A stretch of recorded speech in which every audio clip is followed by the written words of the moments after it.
Olá, estamos começando a nossa live de hoje. Agradeço 632 mil inscritos no meu canal. Muito obrigado mesmo. E sempre digo, se você gosta do canal, do conteúdo, das lives, das entrevistas, da perspectiva que nós temos analítica, crítica, propositiva, indique a uma amiga, a um amigo. É muito fácil.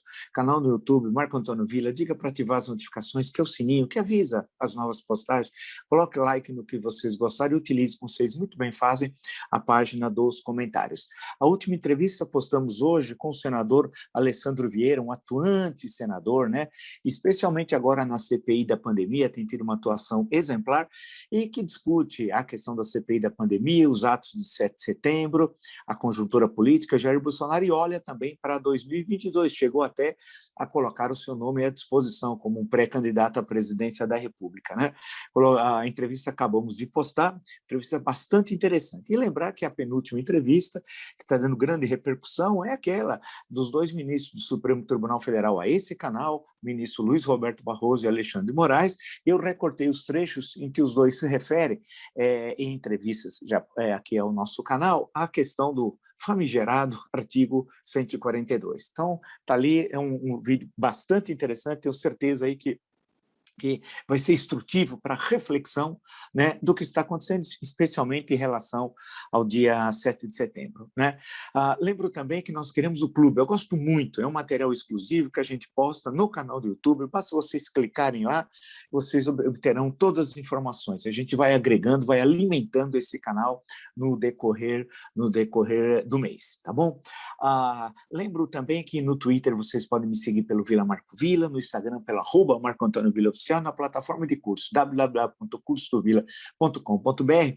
Lá vocês encontram todas as informações sobre os 3 cursos que oferecemos, ou seja, História Política das Funções Brasileiras, História da Ditadura Militar no Brasil, o que é fascismo. Basta, portanto, acessar www.cursodovilla.com.br, sem esquecer, e é importante, sempre eu falo, vocês dão uma espiadinha no Instagram lá da minha mulher, @Letícia de Castro Villa Oficial, que tem umas coisas bastante interessantes. Todo mundo esperando o dia 7. Em outras épocas, o dia 7 de setembro era um momento de comemoração, né? De festa das escolas, cantava o hino da independência, falava Dom Pedro I, dos acontecimentos aqui do Ipiranga, das margens plácidas, né? Tudo isso tá. Hoje, infelizmente, nesse ano, e aí vem se agravando a crise da República Brasileira, né? E esse é o momento mais grave da história do Brasil republicano, não só após a redemocratização, mas do Brasil republicano, é a crise, insisto, mais longa no tempo e mais profunda. Não há crise na história do Brasil republicano, ou seja, desde 1889 até hoje, tão longa no tempo e tão profunda, porque atinge as instituições e chega à sociedade civil e vai descendo até o interior das famílias. É um processo único e trágico na história brasileira. É o que nós estamos assistindo. Evidentemente, como todo processo histórico, ele tem um começo, ele tem um meio, ele tem um fim, né? Dentro do que nós chamamos aqui nesse espaço do movimento da história. Esse é o momento. A história vai continuar dialeticamente se movimentando. Parece aqueles romances ou aqueles livros que pegam um fragmento do real, né? Você começa a ler um fragmento do real e quando termina o livro, a história ainda não terminou, né? Então, aquelas grandes, nós temos clássicos, por exemplo, da literatura dos séculos 19 e 20, por exemplo, que tem isso, né? Que é uma questão muito interessante, nós estamos vendo no campo da história agora, nós somos testemunhas presenciais, né? E podemos fazer história. Lembrando que quando eu falo do dia 7, né, não podemos nos esquecer o seguinte, são os nazifascistas, os golpistas, que usam suástica e fátio. Quem defende a democracia, a república, a Constituição, o verde e amarelo e a bandeira nacional vão estar no domingo, dia 12 de setembro, em todo o Brasil, em São Paulo, na Avenida Paulista, no Rio, no Posto 5 de Copacabana, Brasília, ao lado do Congresso Nacional, em inúmeras cidades, se manifestando, né, em defesa da democracia, das liberdades, da Constituição e contra o genocida, o criminoso, o ladrão, o corrupto Jair Bolsonaro. Então, dia 12 de setembro é o dia dos democratas. O dia 7 é dos nazifascistas, né, que conspiram contra a Constituição, querem destruí-la e usam dos valores legais e democráticos construídos a partir de 1988, né, paradoxalmente, para rasgá-la e impor a ditadura. Né? Mas vamos em frente. O Brasil está à espera do que vai acontecer no dia 7. Isso é claro. você sente no ar, você conversa, né? E eu tenho feito isso, acompanhado também, lido tudo e buscado alguns paralelos na história brasileira, momentos de crise. Eu insisto, alguém vai dizer assim, mas espera, 1930 chegou até ter confrontos armados ou batalhas que nunca ocorreram, como a de Tararé, né? Mas teve alguns locais em que a situação foi bastante complicada. E aí houve uma movimentação, no caso, era também um movimento civil, militar, sob liderança de um civil, Getúlio Vargas, né? Então, governador de estado, em alguns estados na República Velha era chamado de presidente, em outros estados de governador. Em São Paulo era presidente, por exemplo, né? Por isso que tem muitas vezes, estava falando até com a minha mulher outro dia, o pessoal passa na rua, presidente Altino Arantes, falou, pô, mas Altino Arantes, presidente? Sim, presidente do estado de São Paulo, governador, né? Depois até foi candidato a vice do Cristiano Machado e derrotado em 1950. Mas, para não perder o fio da meada, nós temos a questão lá de 30, né? E aí aquele choque é a construção do Brasil moderno, vai ruir tudo aquilo, aquela estrutura da Primeira República, ou República Velha, como queiram chamar, a denominação é dada posteriori sobre o passado recente, né? Porque vem a ideia da República Nova, por isso que denominou-se o período anterior de República Velha, os carcomidos, expressão do Zé Américo da Almeida, né?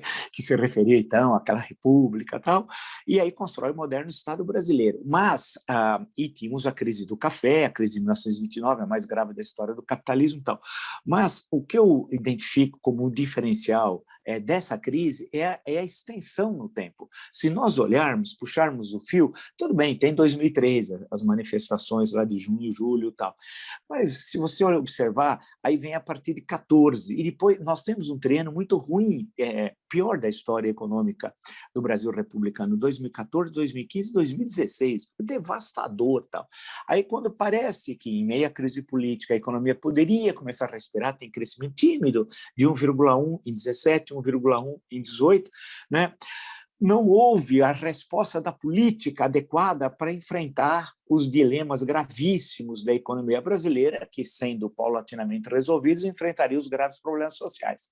Então, a política, que é o que determina tudo, porque tudo é a política, tem que entender, né? É ela que dá os rumos, não conseguiu resolver essa questão. De um lado, e aí precisamos entender, devido ao governo Temer, que foi um fracasso. Agora ele virou uma espécie de reserva moral da nação. É engraçado como é o Brasil, porque eu fico lendo outros países, lendo a grande biografia do De Gaulle, por exemplo, do Jackson, nota 10, hein? Melhor biografia do De Gaulle disparado. Inclusive, porque o biografado, o biógrafo tem desconfiado do biografado, mas você tem que ter a distância em relação ao seu objeto. Trabalho brilhante, pesquisa e tal, mas aí ele passa, ele não vai falar do Pierre Mendefust, mas eu estava pensando nele, que era chamado em certa época na Quarta República, que antecede a Quinta República do De Gaulle em 58, a reserva moral da nação. Tal. Então, o Temer parece que virou reserva moral e não é assim, né? Nós sabemos que todos os casos que envolviam não foram esclarecidos. Não estou dizendo que ele era culpado, hein? Registre-se. A justiça e a investigação que vai dizer que eu não, se é culpado ou não, mas eram casos gravíssimos. O dinheiro, o R$1 milhão chegou ao Coronel Lima, que eu brincava, chamava de Laranja Lima, chegou no escritório, é a prova. E um amigo dele também recebeu uma caixa lotada lá de dinheiro e não sabia a origem e por que entregaram para ele, que devia repassar para o então presidente da República. A questão e outros casos, né? E o episódio JBS, que é devastador, né? Que ficou elas por elas, se vocês observarem. E a gravidade do fato, porque nós estamos falando de uma enorme empresa aí que tem presença internacional. E esqueceram, hein? O pessoal da JBS está na boa, né, tranquilo, ninguém mais lembra daquilo, só estão falando de compra disso, de filhos, de não sei das quantas, todo mundo esqueceu. E com relação ao ex-presidente Itabini, que disserta, inclusive, sobre Constituição, democracia, Estado Democrático de Direito, e isso explica o quê? As pessoas que têm um pouco de consciência política, né, e muitos têm, ficam revoltados. Falam assim, mas espera um pouquinho, ele fez tudo aquilo, como é possível agora ele virar, entre aspas, reserva moral da nação? E eles plantam notícias em jornais, eu fico rindo, porque não sei se é o tempo do Pasquim, né? Grande Pasquim, que saudades, né? Um jornal ter tanta gente inteligente como teve Pasquim, lembrar aqueles brilhantes jornais que mudaram a linguagem jornalística. O Pasquim é um ponto de inflexão na linguagem mais informal jornalística brasileira, é o Pasquim o elemento fundamental disso. Aí eu fico lendo os jornais de hoje, de hoje não, desses tempos, aí parece Temer, estão falando que Temer é solução para 22. Aí ele dizia, eu não, aí tem de mostrar como se ele fosse um grande estatista, um cara que estivesse enxergando o que nós não enxergamos. Mas, né? O que é isso? Da onde? Grande estadista no quê? No que concretamente?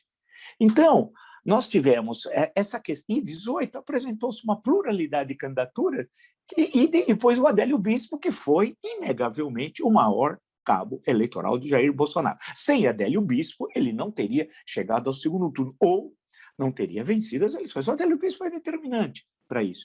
E aquilo acabou ocupando um espaço que impediu outras candidaturas que pudessem enfrentar o candidato do PT. Mas não só isso explica, não só, é um fator, me parece, hiper importante. As candidaturas, e vários, 4, 5 candidaturas, não conseguiram engordar, né, estarem presentes eleitoralmente, serem decisivas no processo eleitoral. E aí, por muitas razões, e principalmente por uma delas, não entender a conjuntura. Porque o grande político é aquele que entende a conjuntura, né? Quem muda a história do século XX, por exemplo, no início, ali, o século XX até fala, nasce em 1918, né? Aquela história, né? Acho que o Hobsbawm fala também isso, né?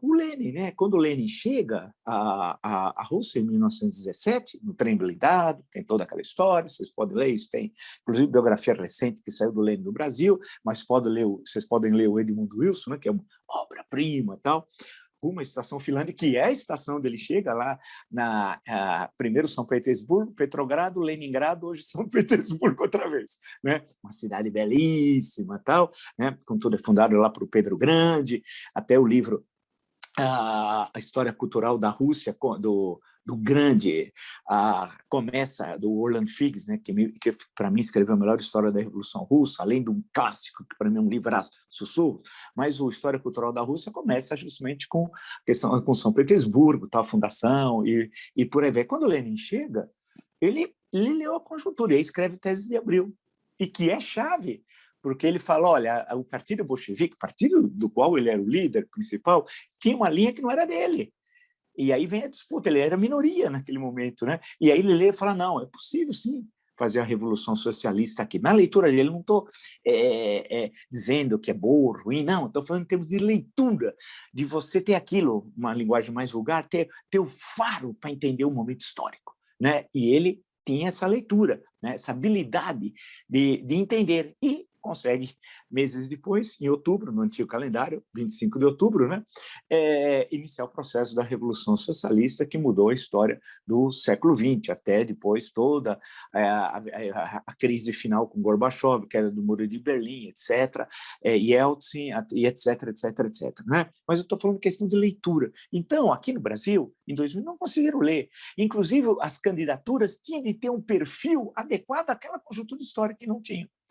Então, o que acontece? Com todos esses fatores, o marginal, e isso ocorre na história.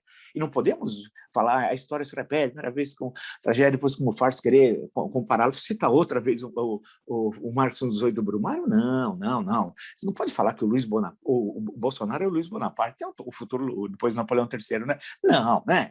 Convenhamos, não tem nenhum paralelo. Vocês podem conhecer um pouquinho a França de Napoleão III, o Barão Haussmann e toda a Reforma de Paris, etc., etc., etc., a influência do Saint-Simon, né, do Saint-Simonismo no Luiz Napoleão, etc. Não tem nada a ver, mas nada, paralelo algum com o miliciano. E por quê? Aí vamos rapidamente lembrar o miliciano. As reportagens, matérias do Guilherme, especialmente do Guilherme Armado, mas não só, também da Juliana Dalpivo. No caso dela no UOL e dele no Metrópolis, você vê um perfil do que é o bolsonarismo, né? E de onde ele veio? Ele veio da marginalidade, ele é um homem do submundo, ele é um homem do crime, ponto. A segunda mulher, aquela que fraudou até ela fraudou o roubo, a história das joias, e é estranho que ela tinha de joias no Banco do Brasil. Como é possível, com aqueles rendimentos do segundo casamento, eles terem comprado 14 imóveis, aquele volume de joias, né? É a ligação com a milícia, eles eram sócios do crime naquele momento. Eles eram não, ele é. Ela deixou de ser, porque deixou de ser mulher dele, porque ele é o chefe do Orcrim. Né? Então, quando ela fala, ela montou o roubo, forjou do Land Rover, e aí, quando ela deixa de viver com o Bolsonaro, ela vira namorada de um miliciano, sabe de onde? Rio das Pedras. Quem é que controlou depois Rio das Pedras? Adriano, que é ligado a quem? A Queiroz, que é íntimo de quem? De Jair, que é ligado a Adriano. Aqui é a quadrilha do Carlos Drummond de Andrade. Deu para entender toda a ligação? É isso. Então, ela forjou, ela virou namorada do miliciano, forjou que tinha sido roubado, ele tinha uma oficina de desmanche, que você sabe o que é o desmanche. Aí, depois, acabou dando errado o golpe, que era com a Ana Porto Seguro, etc, etc, tal. Aí, quando você começa a ver todas as pessoas com quem se relacionava, e ela era gerente de receber a grana, pegava o 13º, os 80% do 13º, a restituição de imposto de renda, né? Tudo, férias, além de 80% de salário. E toda a relação que ela tem, que é uma coisa estranha ali, é uma coisa muito baixa com aquele cidadão, que é o ex-empregado que denunciou, observem as fotos, a relação que era babado o Jair Renan. E a história do bombeiro, que estava apagando fogo, porque no Rio de Janeiro sempre tem um bombeiro também, né? Seria como se não fosse trágico. E ele, em toda essa história, essas relações. E aí eu gostaria que o Malafaia, o profeta, eu perguntaria ao senhor, pastor, em nome de Jesus, Deus no comando, como é que o senhor analisaria, pastor? O senhor que é um profeta, Malafaia, eu me dirijo ao senhor, tenha vergonha na cara, vamos falar assim, uma linguagem que o senhor entende, vergonha na cara, o senhor tem? Analisa profeticamente o Isaías da decadência. Isaías é um grande profeta do Antigo Testamento. Como é esse episódio do segundo casamento, esse senhor, o ex-empregado, o bombeiro, o miliciano e o Jair. Explique para mim, Malá. Você não vai estar na reunião nazifascista, aqui em São Paulo, inclusive, envergonhar o solo paulista? Tu és que é ligado a Jair, que é um homem que é miliciano, como tu sabes, e vem envergonhar o solo de São Paulo, esses milicianos, nazifascistas, têm de ser colocados para fora de São Paulo. São Paulo tem uma história de luta pela liberdade. A Avenida Paulista é o espaço da liberdade, e não de nazifascistas, de ladrões, de corruptos, de pastores que são vendilhões do templo. E tu és um vendilhão do templo. Então, nesse cenário, você tem uma corja, uma malta, uma caterva, que vem do submundo, da cloaca do Rio de Janeiro, especialmente, né? Que dão golpes. A Flor de Lis é amigona do Bolsonaro. Eles vêm daquilo, eles são todos iguais. Se vocês desenharem o cenário, é incrível, porque acessem o Metrópolis, leiam o conjunto das matérias do Guilherme Amado. É um negócio inacreditável. Você fala assim, mas espera, você tem um marginal, um ladrão, um bandido, e além de outras coisas, que já tem 1000 piadas pela internet, que é o Bolsonaro na presidência da República. E o pessoal se abaixa para ele, aqueles generais de fancaria, generais criminosos, que eu queria ver esses generais numa guerra, que ficam gritando, falando alto, eu quero ver numa guerra. Eles seriam generais desertores. E a elite rastaquera? E a elite rastaquera, em nome de Jesus, Deus no comando, né? Onde que está vendo tudo isso, essa sujeirada? Vem do roubo, genocídio, as pessoas morrendo, eles roubando o dinheiro da vacina. Agora essa mulher, essa segunda mulher, comprando a mansão, usando um laranja e dizendo que está alugando a mansão que é dela. E como ela tem dinheiro para comprar aquilo? Né? A não ser relações com criminosos. É incrível. E toda a história é um negócio assim, e que envolve também essa outra mulher, a última aí, a Micheque, né? Onde estavam os parentes milicianos, a mãe lá que tinha sido presa por falsidade ideológica, a avó era traficante. Em nome de Jesus, Deus no comando, Malafaia. E aí? Então, nós estamos... Imagina um país que nós já fomos a sexta, a sétima, a oitava, a nona, a décima, depende do momento, economia do mundo. E estamos com uma quadrilha. E ainda vem federação de indústria fazer manifesto em defesa do quadrilheiro. É um negócio inacreditável. E vindo a São Paulo, macular o solo paulista, o solo da liberdade, com milicianos, nazifascistas, ladrões, assassinos, genocidas. É inacreditável, inacreditável.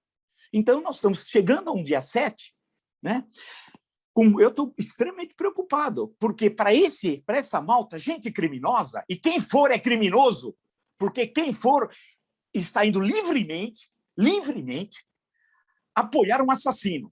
E é impossível que não saiba que é ladrão, que é corrupto, que é miliciano. Está tudo aí mostrando isso.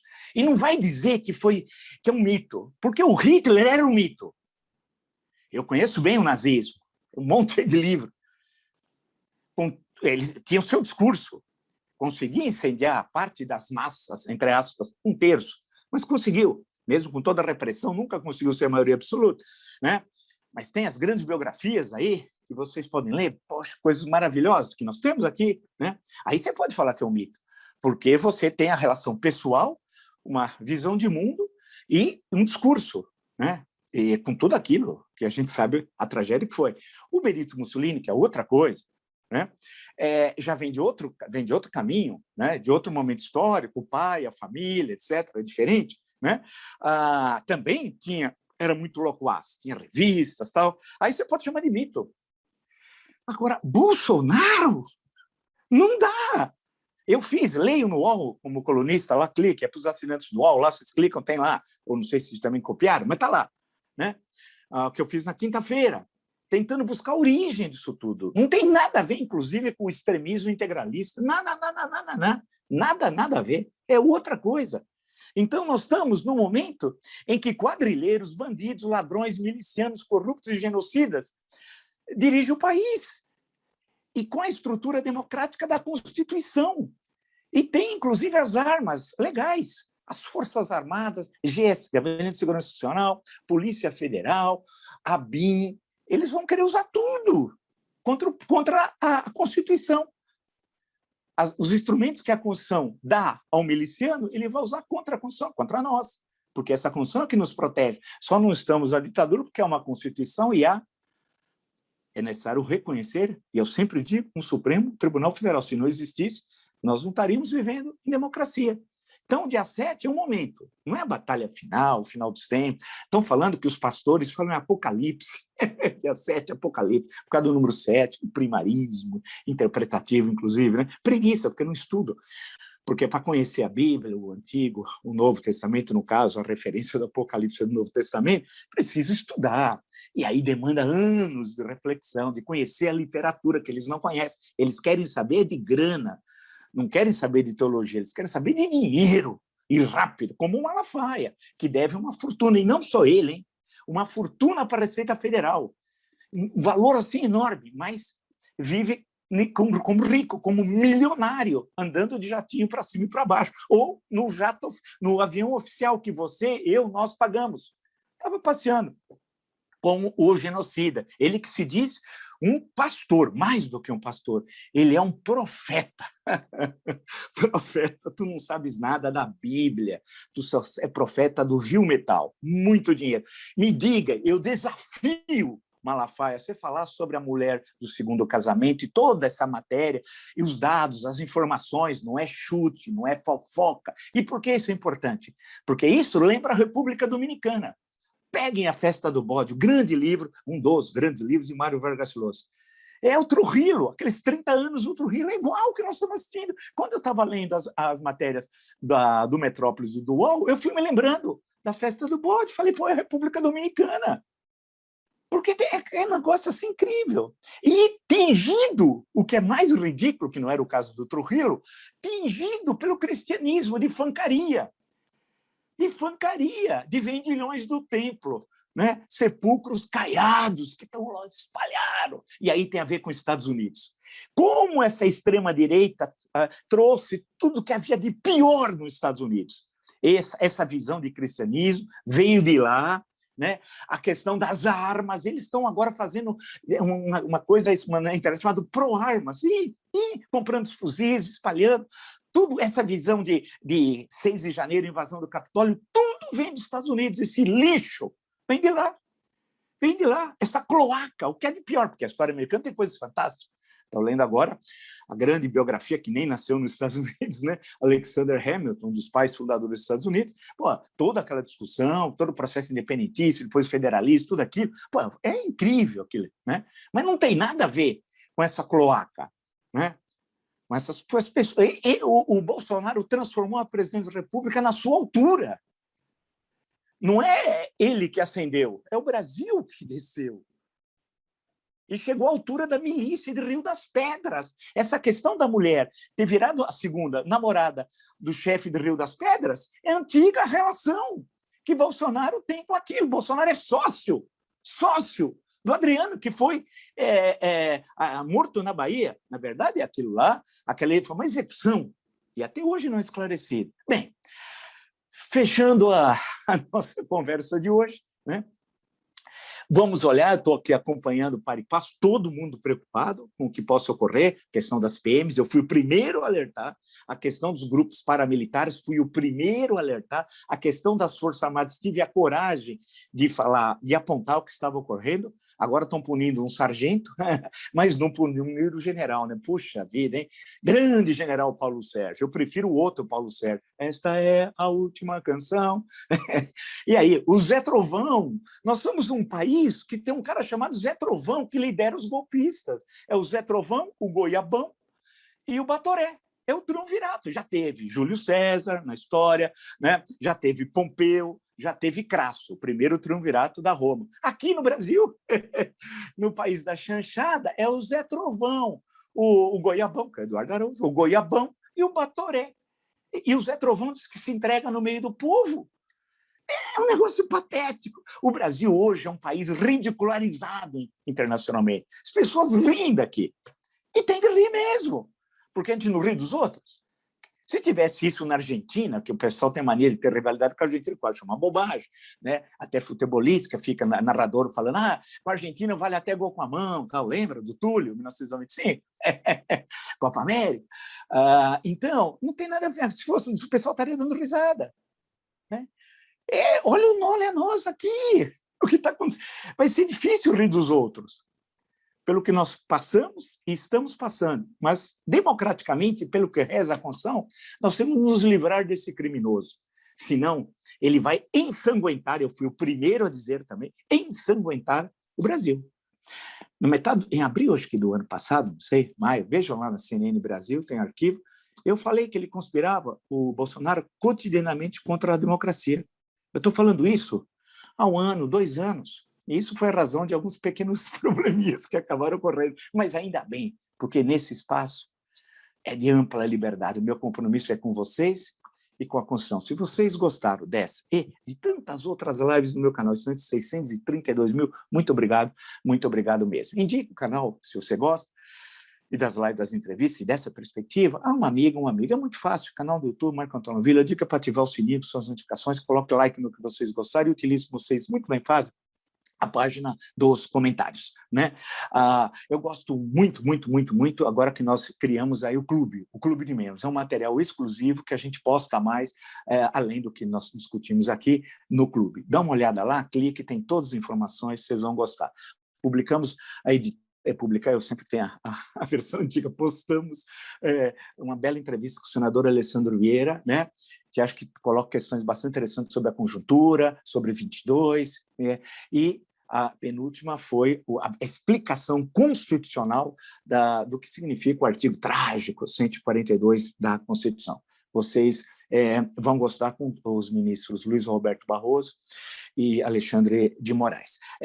Lembro também que no Twitter vocês podem me acompanhar pelo Vila Marco Villa, no Instagram, @Marco Antônio Villa Oficial, e na plataforma de curso, www.cursovilla.com.br. Lá vocês encontram todas as informações sobre os 3 cursos que oferecemos: História Política dos Constituições Brasileiros, História da Ditadura Militar no Brasil, que é facinho, www.cursovilla.com.br. E para descansar um pouco os olhos, ouvir música, passagens, momentos, tal, dê uma espiada lá, vocês vão gostar do Instagram da minha mulher, @Letícia de Castro Villa Oficial. E lembrar que, por fim, mas não menos importante, que os democratas republicanos que defendem a Constituição estarão no dia 12, domingo, nas ruas de todo o Brasil, se manifestando contra o assassino, contra o genocida, ladrão, o miliciano, o quadrilheiro Jair Bolsonaro. Os democratas estarão no dia 12, em São Paulo, na Avenida Paulista, Rio, Posto 5, Copacabana, Brasília, em frente ao Congresso Nacional. E os nazifascistas, né, os que são os coniventes com a maior tragédia da história do Brasil, estarão no dia 7, maculando a história da nossa independência e a nossa bandeira. Daí que eu sugiro, fátio aqui, swastika aí. Tire as mãos, não suje a nossa bandeira. Nos encontramos amanhã. Até!